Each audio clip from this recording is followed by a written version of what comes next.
So how can you help clients? So have you ever, anyone in the room by a raise of hands, like been working with a client that they're either gonna go to legal aid or they have to go meet with a lawyer? Have you ever met with them in advance? So, I won't be on the spot, but like what would be your experience ahead of time? We have a couple of clients, like they were referred to like to persons like kids issue or things like this. We are partner, I don't remember who's them.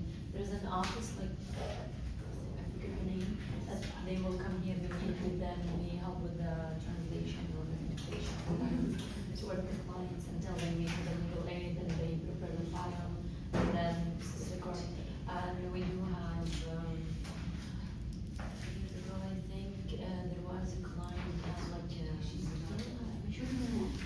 and she get referred like to the legal aid and she get hired as a lawyer. It was a big experience because she lost the kid. Right. Yeah, so a couple of things. Yeah. Anyone else? No? Hi. Hello. Hi. I'm Janet, nice to meet you. I'm nice meeting you. Sorry for coming late. I was helping a client and just finished. No, completely understandable. We were just talking about your role as volunteers or staff members, helping a client who then might need to go through legal aid or meet with a lawyer. Okay. And so from my lens, when I help newcomers, I kind of see the gamut, and I would say like clients, they fall into one of three categories. So there's one, and their lips are sealed. And so when I meet with a client, I have the same spiel every time. I assume that they've never met with a lawyer in Canada. So the very first thing I do is I explain what confidentiality rules are in Canada. Because I need them to understand they can trust me, but also they have to tell me everything so I can give them the right advice. Okay. And even though I do that, this category A, it's like, the way I would describe it is peeling the onion layer. So the first time I meet, I get one story. And then the next time I meet, there's a few more really important details come out. And then the third time I meet, some even more important details. But I always start with that basic premise. You can trust me. I can't tell anyone what you tell me, and I need to know everything so I can give you the right advice. And then the only exception, of course, to confidentiality is if I think that this person is going to commit a very serious crime and someone's in imminent danger, then I have a duty to report to the authorities. But other than that, it's cone of silence. But even still, category A, it's very slow. And I get that because I'm a stranger to them. And so, why would they share everything? But I can't give them the right advice if I don't know all the right facts. Okay? Category B, which is a lot of my clients, they come extremely organized, they've got their binder, they've got their documents. And it's interesting because I'm from here, and normally here, like culturally, you have small talk for 10 minutes, right? You're trying to build that rapport, but category B is just cut to the chase. Here's my status, here are my questions. And that's fine too, but it's just different. And then category 3, or C, it's the clients that want to tell you everything. And if you've allotted 1 hour of time for the appointment, and they keep going off on tangents, and you're hearing about what they did on the weekend, or their sister's cousin has this issue, and just always try to like corral them back politely, because you only have a limited amount of time. And if I can interrupt too, I think that's the role of the volunteer or interpreter, is to be the listener, so that you can hear the story, Yes. and it doesn't have to be told when they meet the lawyer. And it may be told over and over and over again, but that's fine, that may be what's needed, but that's a really important role. It's absolutely, because a lot of lawyers, I mean, in immigration world, we do typically charge like a flat rate fee, so it's a service. Like if I'm doing a work permit, I charge X. But other legal areas of law, it's hourly, and so the client ends up paying so much more if they're the ones that are kind of going off in tangents, or they're just like in family law, especially if maybe their partner did something that just was making them so angry and they phone their lawyer. So is it relevant to their case? Probably not, but they still feel like they need to get it off their chest because human nature, we want people on our side. We want people to hear us and believe us. And so that's a huge role for volunteers and staff, that you can really hear their story and you can empathize for them. Kind of a side business that I do, I don't practice family law, but I do divorce coaching. And so literally, that's supposed to take the weight off lawyers.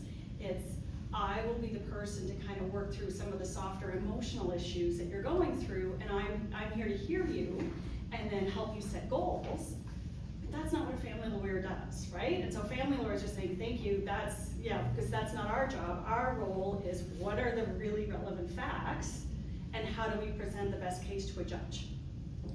Does that make sense? So number one, this is to that point, it's help them clarify the purpose of their meeting with the lawyer. So if you're working with somebody and you know it's a rental dispute, help them break it down into a very succinct, whether it's written down like, what is your issue? And they don't have to go into like 5 pages of, well, and then the landlord, I didn't like this and I didn't like that, but it's what is relevant. Like, when did I sign the lease agreement? Do I have a copy of the lease agreement? What is the main issue? Like, are they trying to kick me out before the end of my rent or before the end of my lease? Things like that. So you're really helping them kind of hone in. I mean, you're not lawyers, but you can hone in and just get them to kind of narrow down what is it that they actually want to tell the lawyer. And then 2, explain the role of a lawyer. So again, that's, you can trust your lawyer. Lawyers are really scared of our law societies. We're bound by confidentiality. We can't tell people anything. And the lawyer is there to advance your case. But on the immigration side, and I get it because people can be absolutely desperate, but we're officers of the court. So we have a higher priority to always have a duty of honesty and integrity. And so I will never, ever, ever submit something that is not true to Immigration Canada. I just won't do it. Even if the person is a tragic case, I'm never, ever going to breach my ethical duties. And so that's another important thing, because people, if you're from another country, it might not have the same rules. It doesn't mean it's bad or wrong, it's just different, but they need to understand what our rules are here in the judicial system. And establishing goals, like what do they hope to achieve? A lot of times, especially in litigation, people feel wronged and they want to sue right off the bat, right? I want to make them pay. But really, human nature, they want to be heard and they want someone to acknowledge what they're going through. So it's, what exactly do you want to achieve if you meet this lawyer? Like, is it you want to be able to stay in the apartment? Is it you want to make sure your kids are protected with spousal support? What is it? So help them get to what is their ultimate wish or goal. Because that's something in a consultation a lawyer will ask. Help them understand the costs associated with hiring a lawyer or what is required. So obviously you're not going to know how much something in legal fees, what the total cost is going to be. But a lot of people are surprised that an initial consultation with a lawyer isn't free. And so if I'm doing a volunteer and not my kind of private hat, I always say, look, you need this kind of lawyer, but make sure when you call that law office, you ask, what is it going to cost for me to meet for a first time with a lawyer? Because people are shocked sometimes that they go in and then all of a sudden they're getting a bill for $400. And often it's around $400 for a consultation. The other one that I see a lot, people are really shocked that they can't just walk into a law office and meet with a lawyer the same day. Like that blows my mind to this day. It's like I'm scheduling a month out right now, but I still get walk-ins all the time. Like, what do you mean I can't meet with Janet? Like it's 3 o'clock on a Friday. I want to meet with her before the end of the day. So that's something that you can work with so people understand expectations and lawyer schedules. Help them organize their documents. So again, like my category 2 clients, they come with tab binders. They're like the best clients because they're already organized. You don't have to go fishing for things. But a lot of times people don't even know what they need to bring. So if you've identified what kind of case it is, say it's family law, basic things that you can help them organize, right? Like, so again, their identity documents, household bills. That's something a lawyer's gonna wanna know, like, what are your total household expenses? What is your income? Do you know what your spouse's income are? Just general things like that. You're not gonna get it all right, but just going into a lawyer's office or a legal aid and having some things organized is a huge help. And I think it puts the client on the best foot forward with the lawyer and vice versa. Any questions on that? We have, it will be later on in the program, but we do have a criminal and family lawyer in Fullerton gave us the first assessment form or Perfect. application form Yeah. to fill out. So I have copies for you, because that's something you can do with your client before you actually go to the lawyer's office. Yeah. So again, that's a time-saving piece. And if you remind me, I can do one for like immigration. Wonderful. Because Okay. basically before, like if a client, if I get an email saying, you know, I'd like to set up a consultation, I have like a really basic questionnaire that goes out, and it's, you know, your name, your address, do you have dependents, are you married, where you know, do you have children, what are their ages? Because ages is super important for immigration, they've gotta be under 22 to be part of an application. And then I want photo ID, and I wanna see everybody's status documents. Because instantly then I'll know, do they have status in Canada, and when does it expire? And then I ask for just, what's a really, you know, short summary of what your issue is, so then I can better prepare for the meeting ahead of time. So I can send you my No, that'd be intake lovely, form. thank you. Yeah. That'll be a nice package for you to use. Any questions on that from an immigration side?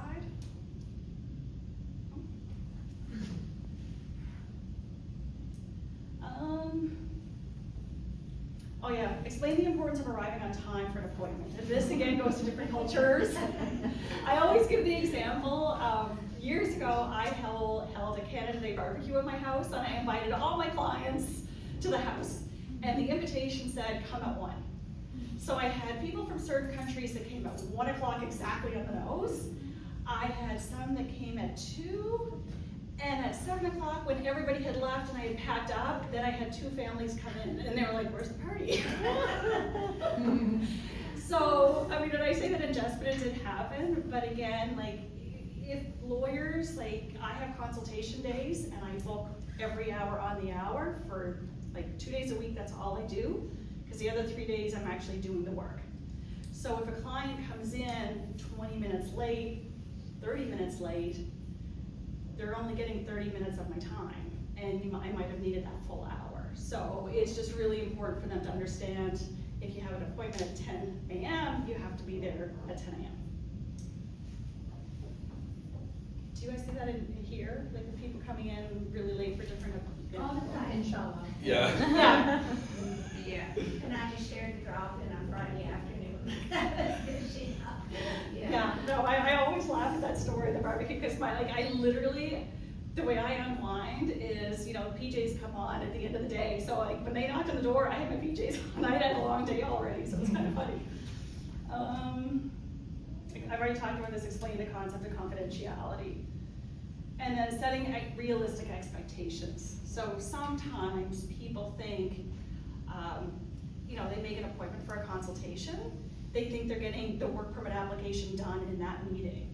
But a consultation, it's that first meet and greet, really. It's to see, you know, are you a good fit for me? Am I a good fit for you? Should we proceed with a contract? And just getting gathering the information. It's not the time to, you know, prepare an application or a family court. Obviously you're not going to court or anything. So it's just setting realistic expectations that things can take a while. The other one I see in my practice is, because I do a lot of permanent resident applications, so you're dependent on draws, and you don't know when the draws are gonna happen. So with Express Entry, every 2 weeks or so, but no guarantee, the federal government does like a big draw, and they're inviting people to apply. And so I might have 10 clients at one time, and they all get an invite. And of course, like, I like to tell my clients right away, and then the next day they're like, so is my application done? But I have 10, and each one could take 20 hours to do if you're doing it right. It's like, no, you know, there's gonna be a bit of a queue. So I try to manage expectations. And so again, in like a consultation and in my retainer agreement, I'm explaining things are still gonna take a couple weeks after you get drawn. So it's just about setting expectations. Any questions on that?